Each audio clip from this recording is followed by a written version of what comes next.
Primeira pergunta, aquela que é bem básica para você, mulher, né? Que é aquela que todo mundo se faz. Quero empreender. E agora?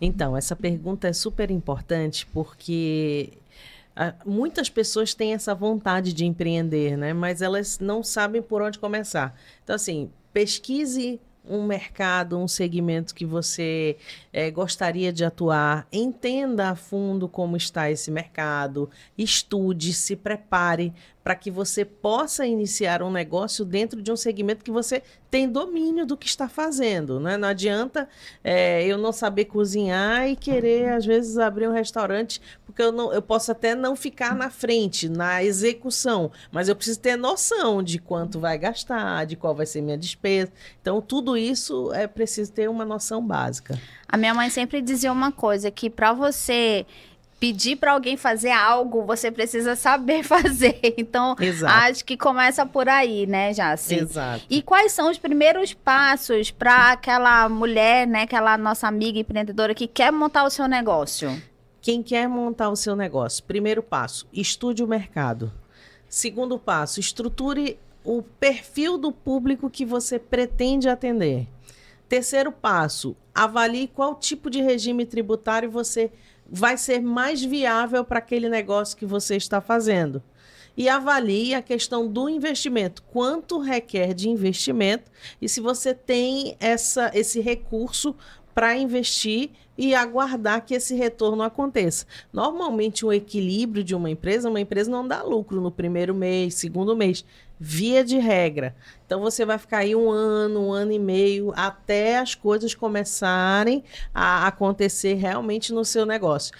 Eu sempre faço uma alusão, quando a pessoa está abrindo um negócio, uma empresa, a um avião, né?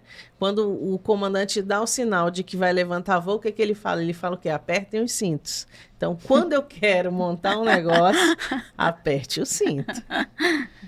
É isso aí. Quais são os principais erros que os gestores, né, ou os donos de empresa hoje cometem? A gente sabe que é muito comum, né, quando a gente fala assim, gestores e donos de empresa, é aquele empresário, né? Porque a pessoa, quando começa uma empresa, ela é tudo. Ele é o financeiro, ele é o vendedor, é o administrativo. Então, quais são os principais erros dos gestores hoje?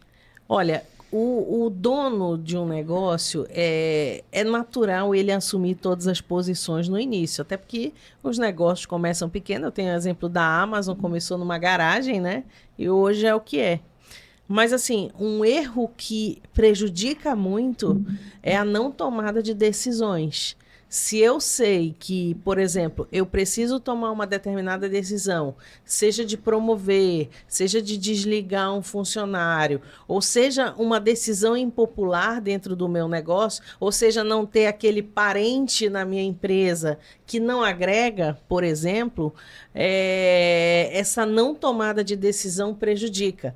É essa mistura do CNPJ com o CPF. É usar a conta da empresa para pagar minha conta pessoal e as coisas se misturarem dessa forma. Então, acho que não tomar decisão e misturar muito as coisas são dois prejuízos que o próprio dono causa para o seu negócio. E os principais desafios, né, que a gente pode enfrentar dentro de uma empresa e quais seriam as dicas que você pode dar para a gente conseguir superar esses desafios? Os desafios são os recursos, né, Fabi? Não é simples você equilibrar uma empresa logo nos primeiros meses. Então, você ter que lidar com a incerteza, você ter que lidar com um mercado que muda, né, todos os dias, você ter que lidar com uma carga tributária do Brasil gigantesca e que não tem retorno para o empreendedor muitas vezes, mas você precisa honrar os seus tributos, que é o correto a fazer, né? Então, assim, tem N desafios, o medo de empreender, o investimento que você fez não ter esse retorno. Então, tem muitos desafios, mas, assim, a perseverança, a constância, a organização, a gente sempre conversa, né? Que desorganização dá prejuízo.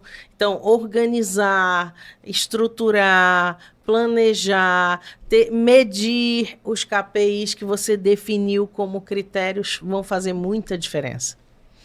E me fala uma coisa a respeito de mão de obra. A gente sabe que esse é um grande desafio das empresas, é a gente conseguir uma mão de obra especializada, uma mão de obra que realmente vai ser uma força de trabalho no teu negócio, porque a maioria das pessoas, a gente sabe hoje, quer ter um emprego, não quer ter trabalho. Então, qual seria o conselho que você pode dar a respeito de mão de obra? É assim, eu acho que são dois caminhos. O primeiro, se for contratar alguém, utilize os meios corretos. Preferencialmente, uma pessoa especializada em contratação. Se você tem uma empresa pequena, talvez você não tenha um RH que faça tudo isso. Então, você pode terceirizar isso.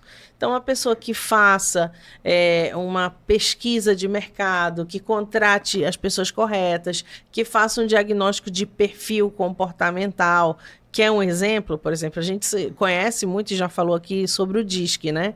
O D, o I, né? Se eu vou contratar uma pessoa para recepcionar uma festa, vou ter que contratar um I alto, aquela pessoa expansiva, que vai se comunicar, um influente. Eu não vou contratar um D alto que vai ficar de cara séria lá. Então, um profissional é a pessoa ideal para fazer isso se você não tiver um RH que tem essa capacidade de fazer isso na sua empresa. Esse é um ponto. E eu acho que o segundo ponto em relação às pessoas é, se elas não querem, você não pode querer por elas. A gente não contrata crianças, nós trabalhamos com adultos. E um adulto precisa saber o que ele quer. Se ele não quer, e eu como empresária mantenho alguém que ao longo do tempo não quer, eu estou prejudicando o meu próprio negócio.